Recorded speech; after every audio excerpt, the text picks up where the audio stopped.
between you have a lot of Douglas fir and grand fir and other species. So it was ecologically, it was a very complex area and one that really attracted my interest. And I spent then my professional career working both teaching and doing research on these kinds of forests. And it was an interesting time because there was a strong transition during the time I was here from the attitude that forests were strictly the source of timber for lumber and other uses like that, to a realization that forests had other functions as well.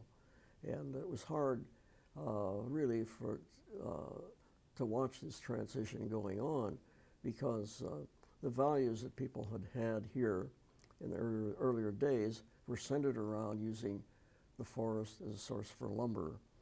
And understandably so. There was a lot of need for lumber, but there's far more to a forest than the logs and the tree, as this young colleague of mine in Michigan found out when his father said, "Is that all you can see in a tree is the number of logs in it?"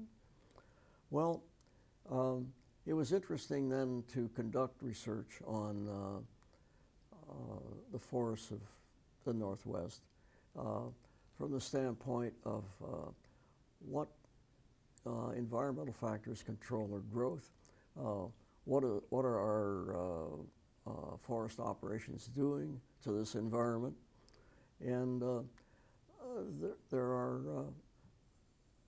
there is a great deal of variation in the environments, of course, ranging from the dry forests of eastern mountain slopes to the wet forests of the coast.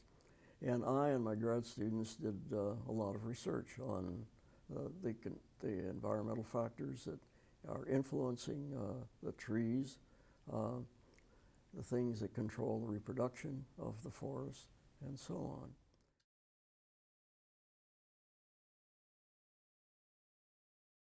When I first came here, it was a typical viewpoint that the forest was composed of trees, period.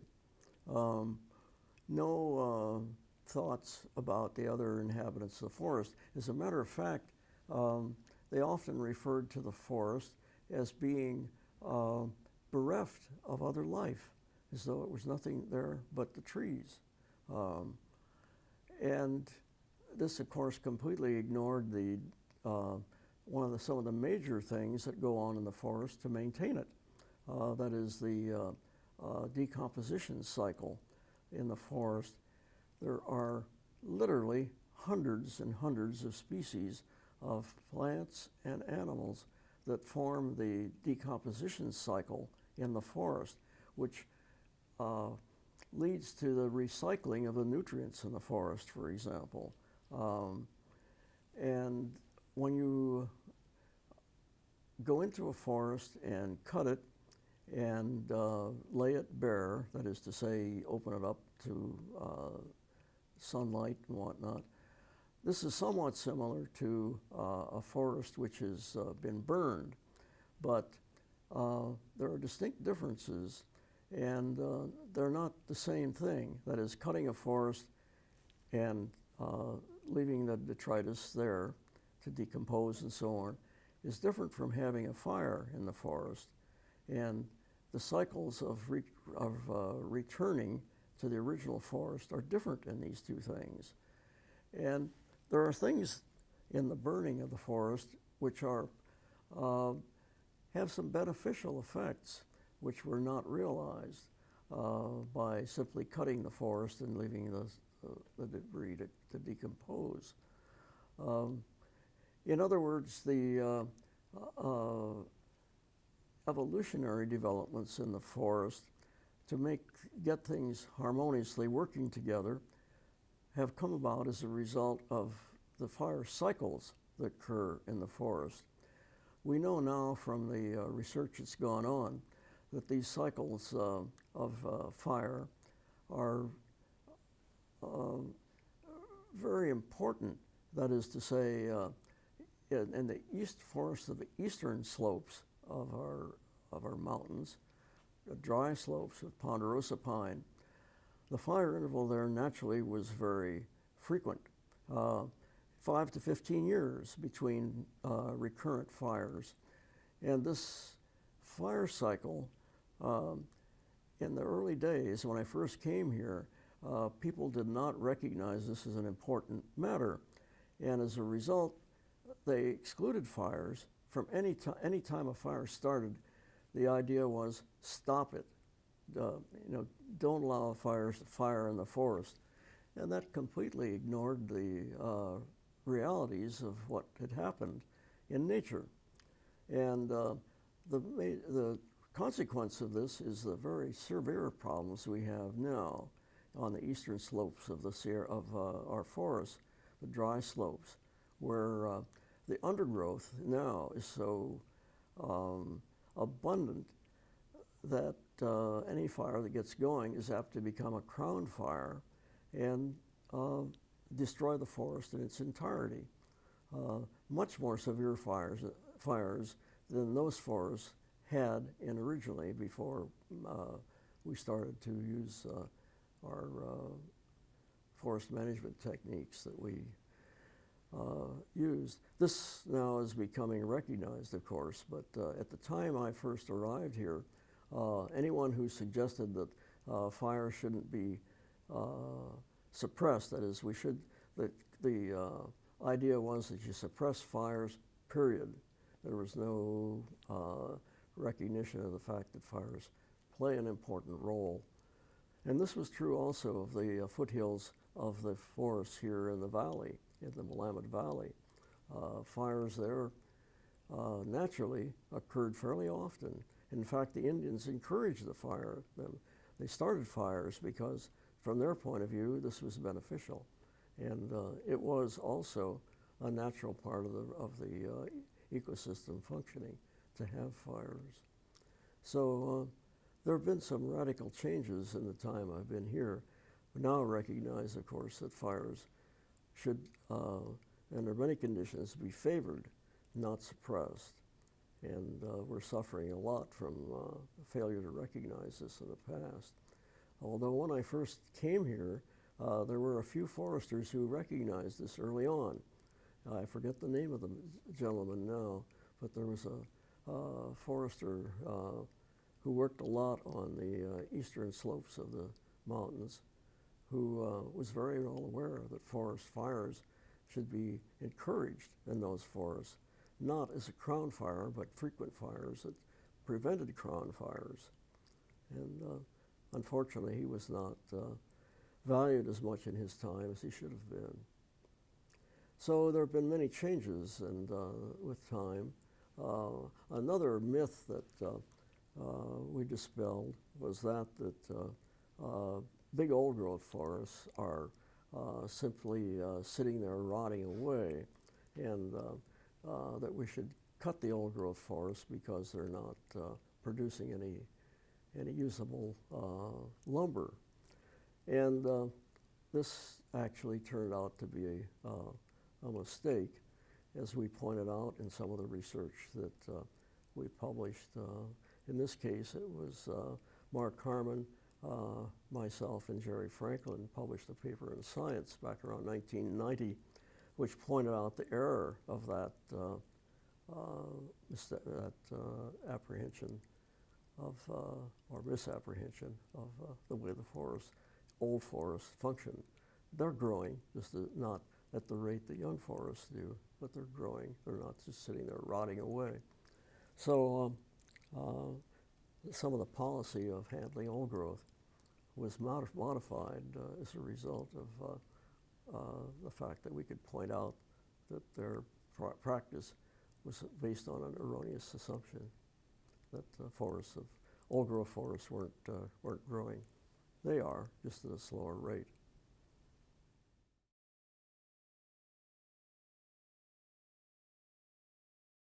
There are a number of things of value in old growth forests. per se that need emphasis as well. One of them is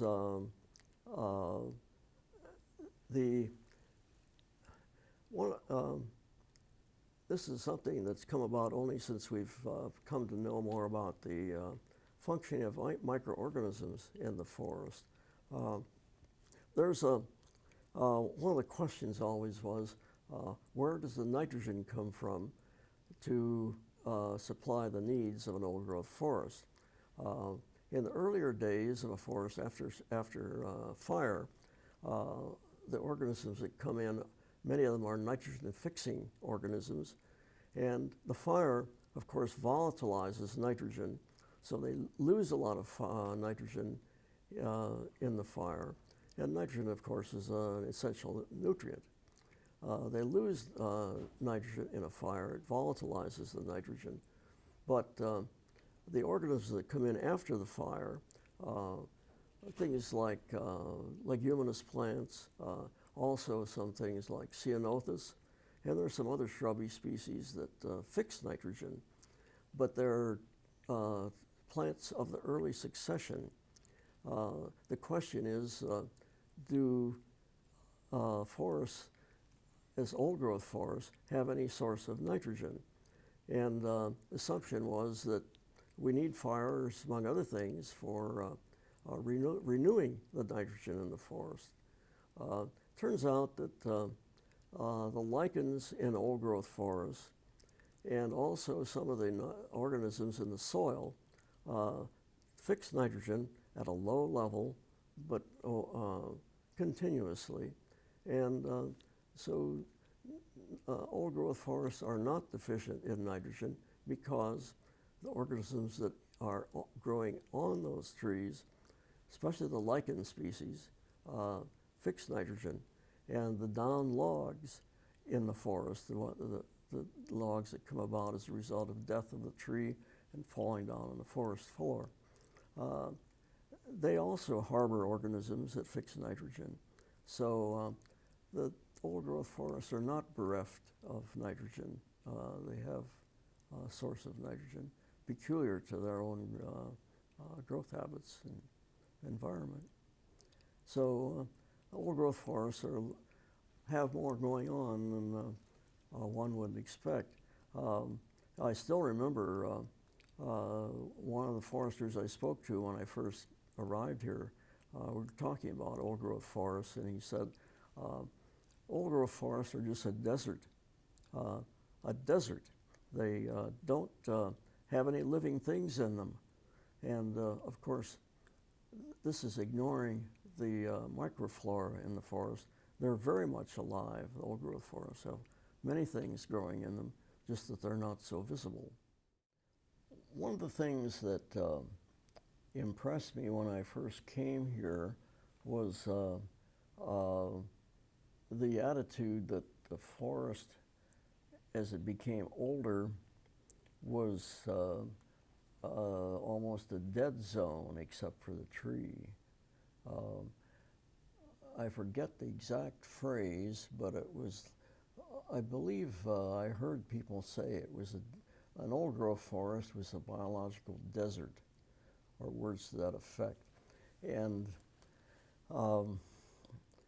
it was a misapprehension because at that time there was no understanding of the role that the decomposition cycle played in the forest. That is, the breakdown of all the wood and the nutrients released in the decomposition of the wood was a very vital cycle and very much a live cycle, not a dead cycle. That is, the emphasis was on a different part of the biological spectrum. The decomposition is the big item in old-growth forests, and for any forest as it develops has a very high decomposition cycle going on, including, as I'd mentioned, the fixation of nitrogen, and that's part of that. So rather than becoming a biological desert, as the feeling was when I first arrived out here, and not due to anything I did. I questioned whether that was the case, but I didn't have any evidence in one side or the other, but it didn't seem reasonable. But as time went on, people became more and more interested in the decomposition cycle in the forest, and the realization that there are literally thousands of species of organisms working in the undergrowth in the forest floor on the decomposition cycle. So actually, the number of species in the decomposition cycle exceeds that in the visible things in the forest by probably a factor of 10. That is, there are an enormous number of species of all kinds of organisms, tiny organisms that, not just bacteria, but organisms with feet, with legs. They're in the forest, tiny millimeters or so in size, or perhaps less than that. It seems like that's ironic, because wouldn't the monoculture plantation forest be more devoid of diversity? Yes, that's very, very true. And one of the problems that we may run into if we start using plantation forests, recycling from one to the other, one generation to the other, growing things for, say, 30, 40 years and cutting them, the decomposition cycle will become less and less a part of that. And what implications this has for the fertility of the soil and the maintenance of the soil remains to be seen, but it's not something you can assume without some evidence. It could well be a problem in the future if we don't look into it and be prepared to do something about it. Yeah, that's a very important point, John. I'm glad you raised the question. Well, there's some other things that I might bring up here in terms of not so much the forest, but the way we look at forests. In teaching forest ecology, I thought it was really important for people to be able to try to think through what's going on and look at a forest in a way that gives them insight. And that would be one of the examples of things that often is not brought out sufficiently, is the role that decomposition, say, plays in the development and operation of a forest. And it's was sort of typical of the way I tried to introduce thinking about the forests and forest ecology. I wanted students to use their own intellect to examine these things instead of reading a book and trying to memorize the things that they found in that book. And memorization is the last thing that you need in education, contrary to the way it's often presented. I think we lack faith in our own abilities, and people tend to look into a book for answers when perhaps thinking it through would provide the answers every bit as good or better than they could find in some textbook or some cookbook, in effect. And I taught forest ecology from that point of view. My exams were based upon understanding rather than memorization. Memorization played no part in the courses as I taught them. I would ask questions based upon their understanding, not on their remembrance of some particular thing that they may have remembered or memorized.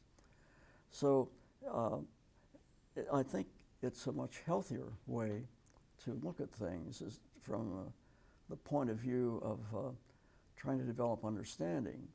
And my exams were, for example, in forest ecology, were based upon analyzing a situation which they may never have actually encountered, but using principles they could reason and develop an answer for a question. And I think once the students got over the trauma of not being able to find a pat answer to a problem, that it was very healthy. And a number of students have come back to me and told me how much they appreciated that. It places value upon them, that their abilities, and not upon some abstract facts or points of view that they may have memorized. And it builds up their confidence in themselves, which is important. And it's much healthier intellectually to do it this way. So, and I did this really based upon my own experience, because in my graduate studies, my major professor didn't say, I want you to take this problem and solve it. He left it up to me to decide what problem I wanted to solve. And if I had questions, he was always open to discussion. But from there on, it was up to me.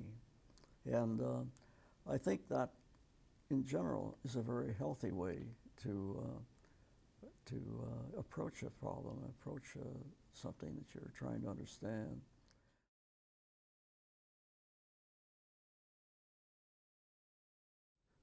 I required in my undergraduate ecology course that they read an original paper once a week and abstract it and hand it in. And I would look it over to see if they'd gotten the sense of it properly. And it was a way to introduce them to original research and get them to understand that maybe they could do things like that too.